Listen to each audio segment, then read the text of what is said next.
Hello, everybody. It's Matthew and Derek here from the SDGC, here to talk about River City Girls by Wayforward and by extension Arc System Works for the Nintendo Switch.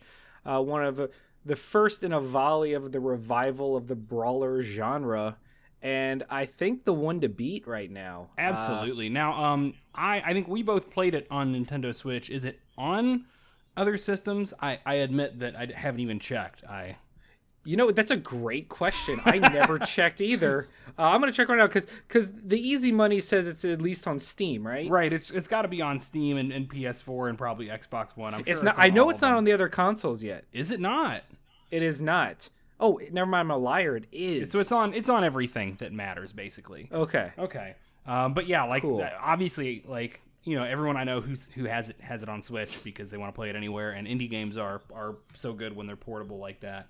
But yeah, They River City really Girls was such a you've beaten the game, right? I have. And I don't own the game, but I played some with a buddy and I got up to the second boss. So I'm probably in a great position along with a lot of our listeners who maybe are curious about River City Girls, where I can speak to a lot of the early content, don't want to be spoiled on much of what's coming later, but do have questions on how it kind of evolves out. Oh, don't worry. I know how to talk without spoiling, but suffice to say the plot ends in a magnificent manner. Just a chef kiss. Yeah. So where do you want to start with River City Girls? It is a beat 'em up. It's kind of in that style of like Streets of Rage and Golden Axe and yeah, and the classic River City Ransom, and because that's what Wayforward did. They took the series and spun it on its head. It's called River City Girls because you play as the two titular River City girls, and instead of trying to rescue your girlfriends, you are now rescuing your boyfriends. And the boyfriends are the two guys from River City Ransom, right? Correct. Oh, love that. So you play as either Kyoko or Misako, and I chose to play as Kyoko because I just liked her design better. Yeah. Even though Misako's character is way better for me, just in terms of what I enjoy. Yeah. So right off the bat, what the thing that really excels this game over your standard indie beat 'em up fare is the presentation in all aspects is spot on. And it crushes it. The opening, it opens with a theme song, with an animated Saturday morning cartoon intro style thing, and from that moment, it sets the tone of like the humor and the lightheartedness of it all. Like everything about it is just really silly and over the top, and then it starts with the girls learning that their boyfriends have been kidnapped while they're in detention, and they go, all right, time to leave. The principal comes on the overhead announcer and says, all right, these girls are trying to cut class, you know what to do. And all of the other students get out of their desks and they start fighting you. And from then on, it's just you fighting everybody you come across. And the game's pretty meta about it. It constantly mentions how you just punch everyone in the face that you come across, and wow, we've sure been fighting a lot today. And it's just the dialogue is amazing. It is a hilarious game. I mean, it is like the first boss is like basically a glorified hall monitor who is as large as the Hulk, and the game lampshades that she's talking about. How there's no one smarter than me because I've been in high school for 7 years. Yeah, and they make a joke about learn to use doors instead of busting through walls. Right, like the Kool-Aid Man. Yeah. And I mean, and that's like all the bosses are very over-the-top caricatures of normal people. Like there's a boss that you just fought early in the game. He's a like an emo occultist with psychic magic powers, and it's amazing because one of the best things about this is the cutscenes are told in like animated manga style frames, but the characters will talk over the character giving their backstory. So this kid's like trying to tell like why he hates girls, and they're just like, we don't care. Yeah. Like stop talking. Like no one cares about your dumb backstory. And then at the end they go like, wait, you're mad because you fell in love with a girl but never actually talked to her. And he's like, it's not the point. Yeah. The game is dripping with personality. I mean, the dialogue is hilarious. The sprite work is phenomenal. The soundtrack. And it's the little things. Oh, the soundtrack is amazing, and it gets better as you go. And then there's a boss fight later that ties into the soundtrack.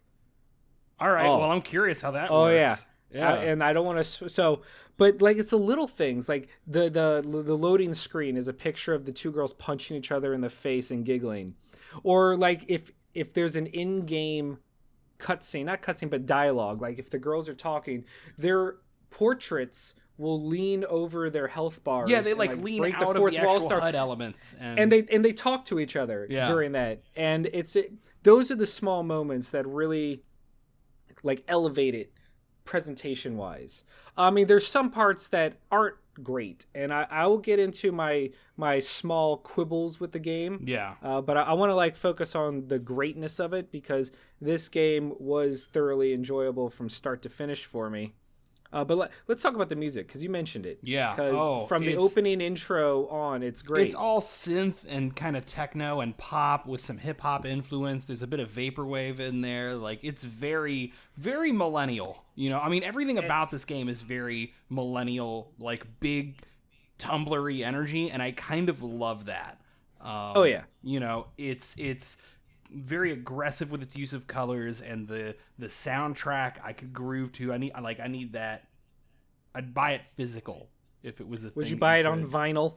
Well, how many vinyls would it take? Because it's a big soundtrack. All right, so the thing, like, we can talk about the presentation all day, but this is a brawler and a side-scroller beat 'em up, and so the combat and the gameplay reign supreme. And what I really like is that you get an ever-growing repertoire of moves in your arsenal, and they're different between the two girls. I found out, I was unaware of that, because you gain abilities when you level up, and you have like stats, and you have equipment that you like, accessories that you can equip that'll give you passive skills or buffs. Like there's a love letter item that gives you plus 5% to male enemies. Like you do extra damage to them, and then there's like knife earrings, which will increase your pickup damage for bladed weapons, stuff like that. Yeah. But the combat is so cool, and there's different dojos throughout the game that you can go and like learn new moves at that further expand your repertoire. So you start off with a very basic 3-hit combo. Yeah, you got the 3-hit combo, heavy attack, a jump attack. I don't remember if you start with a dash attack or not. I don't think you do. You do? Okay. You do. I think you start with a basic throw like attack. And it's a grab, but yeah. Yeah, and that's really it. And then I remember just going through the first level, like I quickly unlocked the ability to stomp on a downed enemy. I got the jumping heavy attack, which was like the kind of a dunk kick. A couple other little moves in there. You gain the ability to pogo bounce off enemies' heads. Yeah. And I mean, like, that's the thing. Like, you start with a basic 3-hit combo. You eventually unlock new attacks. You can get up to like a 6-hit combo string. You can start mixing. They start bringing in metered attacks. Okay. On its own dedicated button, so you start unlocking different like special attacks that have a meter on them that replenish when you hit them with regular physical attacks, and those can be changed via directional ability, and they can be comboed into other strings of attacks. There's it becomes a very diverse game in terms of your move sets and your potential to chain everything together, especially when you start bouncing enemies off walls and juggling them. Yeah. Or throwing enemies into other enemies and just chaining everyone, and then you factor in the different weapons you can pick up, because they start getting really ridiculous. Yeah, trying to extend combos with juggles is really satisfying, even very early on when your options are limited. Yeah. I mean, you pick up stuff like lightsabers. You can pick up bike racks. You can pick up entire benches off the ground. You end up getting things like an actual like monkey wrench. There's whips. There's yo-yos. There's all kinds of abilities and items in the game, and it just makes combat a blast. The flip side of that is the enemy diversity is low. Yeah, I mean that's kind of a general problem with beat 'em ups. It feels like. Yeah. I can't speak too far into River City Girls, but I mean, like, you'd see maybe some different variations in enemy like looks. Like you'd have cheerleaders and you'd have big pompadour thugs and you'd have Yep. like these different, but like fighting them isn't very different. The only real variety for me came with the bosses, I felt like. Don't worry, the enemies get different. Okay. Like the opening ones, yeah, like the pompadour hoodlums and the school kids and the cheerleaders, they have kind of different attacks, but they all kind of play the same. Yeah. But eventually you get things like basically a sprite remake of Poison from Fatal Fury. Yeah. Not Fatal Fury, a Final Fight. Yeah. Like a whip wielding like biker chick. You get punk rockers with a mallet that spin around. You get hilarious Arnold Schwarzenegger Terminator ripoffs. Yes. Big buff dudes in ripped off vests with glasses, and they don't talk. All when you hit them, they go like garbled Arnold Schwarzenegger sounds. Love it. You get some cops that can throw tear canisters that'll stun you. There's like little cat girls that look like they just came out of an anime convention.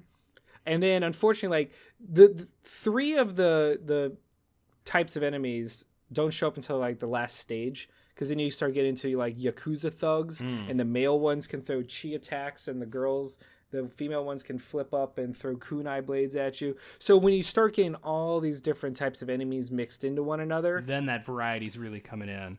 correct, and then they start throwing in environmental hazards like electrified floors, or Yeah. you go through an amusement park boardwalk on the beach, and there can be like a roller coaster will like swoop in and knock you out. I have a, Stuff like I want that. to put a pin in that because I have a potential complaint about that we'll come back to towards the end. Sounds good. When we acknowledge some of the things that maybe the game could do better. But yeah, like the increasing complexity even shows in the game's bosses. I feel like, again, I've only fought the first two bosses, but the first boss is very basic, large beat 'em up boss type enemy that can't be grabbed. You know, attacks very infrequently but very hard, has a super well telegraphed area of effect attack, and a super well telegraphed and not particularly fast like tackle that just moves horizontally, that's very easy to see and get out of the way, and it hurts bad if you get hit with it, but like very Sure does. basic. But then you move on to the second boss, and this dude has like multiple phases he's creating. The second boss I found was very interesting in the way that it played with the Z-axis of the game, because it really made you need to, like, he would create two walls on either horizontal side of you, and you needed to quickly dash up or down away out of the path of those two walls, because they were going to clap together and squish you. And he had a lot of moves that basically made you need to go jump kind of lanes, and like there was an extra degree of complexity in his attack patterns and his capabilities and what you had to do over just that first boss. So from what I've seen, I do see how it starts maybe like a very simple Genesis era kind of beat 'em up and gets much more deserving of, you know, kind of that modern design influence and price tag. But yeah, I mean, I've loved what I've played of just the early sections. Yeah. Oh man, it's and they get so good later on. Like one of the boss fight, I'm not gonna spoil what they are or who they are, but one of them becomes almost like a bullet hell. One of them ends up being a Guitar Hero battle, and one of them ends up being a very classic style beat 'em up boss fight. Yeah.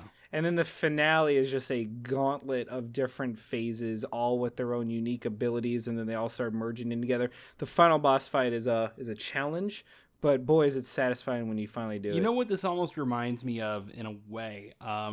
Is, do you remember that Scott Pilgrim versus the World game that got delisted and can't be played anymore? But in a lot of ways, there's a lot of the spirit of that in this.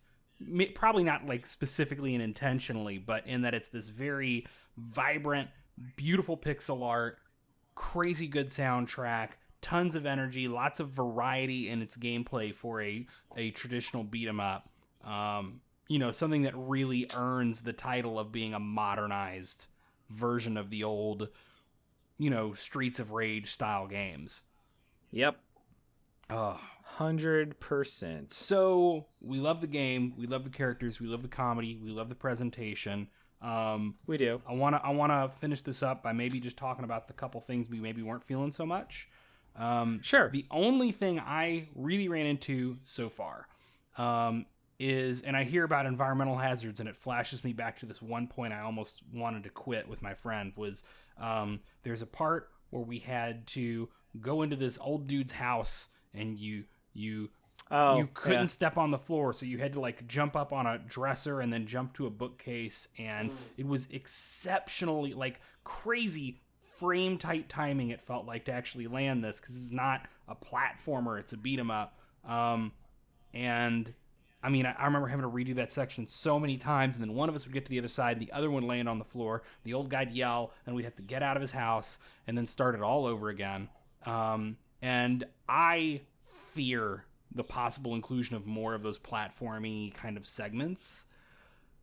Well, I can tell you that your fears are unfounded. Okay. There's only one other screen in the game that really involved any form of precise control. Mm-hmm. And you actually get to bypass most of it with a well-timed like dash jump. Okay. So I wouldn't really stress that. I think you'll be good. Okay. Yeah, like because again, it is not a platformer. It is not precise in that regard.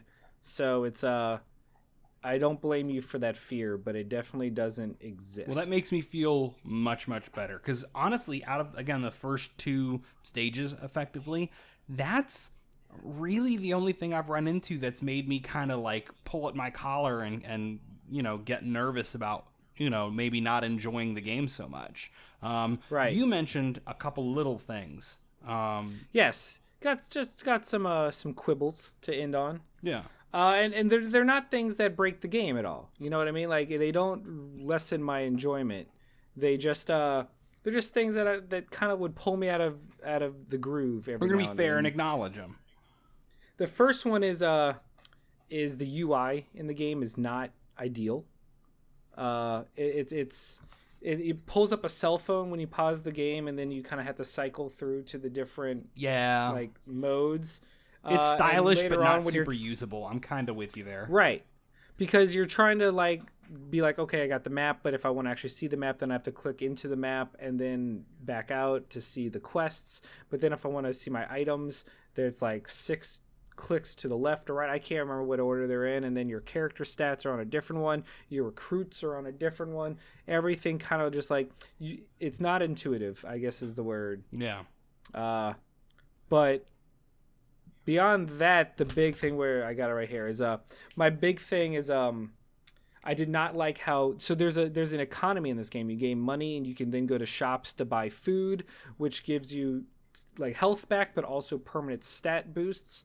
And then you also can buy accessories that you then equip that give you different buffs. My problem with this is that the game does not tell you what those things do until you buy them. Oh, and yeah. some of them are very expensive. So you'd be like, you have $200 and you might want to be saving up for a new move from the dojo, but then you go to this new shop, they have 4 items, all with question marks. They're all like $50 to $80. What do they do? Don't know. I stopped buying things because I would buy something and then it'd be something I completely did not need or want. And I think it's really dumb to hide what an item does, especially if it's equipment for your character. You bring that up until after you put the money in. And that did seem kind of like counterintuitive. You know, and I mean, like, I don't know if it's a thing they could fix. I mean, theoretically, it's not the hardest thing in the world to patch, but like, is there enough complaints about it? Would they bother doing it? I don't know. Like, it's definitely not that big a deal. Yeah. But that ties into the fact that when you die, the worst things an RPG can ever do is make you lose experience when you die. Yes. And like Final Fantasy XI will never be forgiven for that, but this game makes you lose money on a percentage degree. So like, you'll lose some of your money every time you die, and the game's fairly challenging, so you're losing money, at least I am because I'm a scrub, but fairly frequently.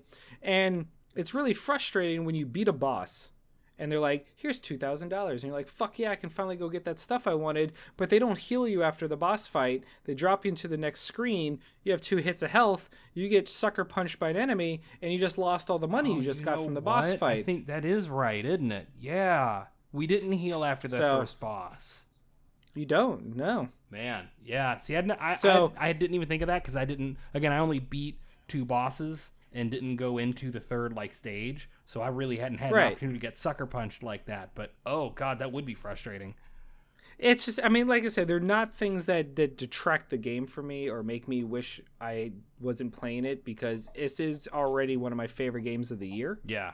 So, but just overall, just loved it. What a great game, and for the price it is, it's definitely worth it, because it's a fairly lengthy game. I was gonna say, is it 30?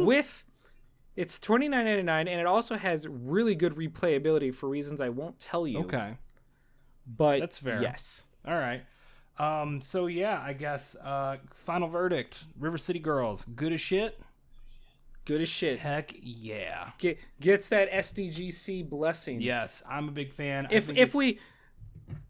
Oh, please. I was just gonna say it's gonna go on my list of top. I like to separate my indie games from my mainstream AAA stuff when I do game of the year kind of thoughts in my head. This is definitely going to be one of the top indie games I've played all year, and it's been a very stacked year for independent developers, I feel like. It sure as heck has, my friend. Yeah.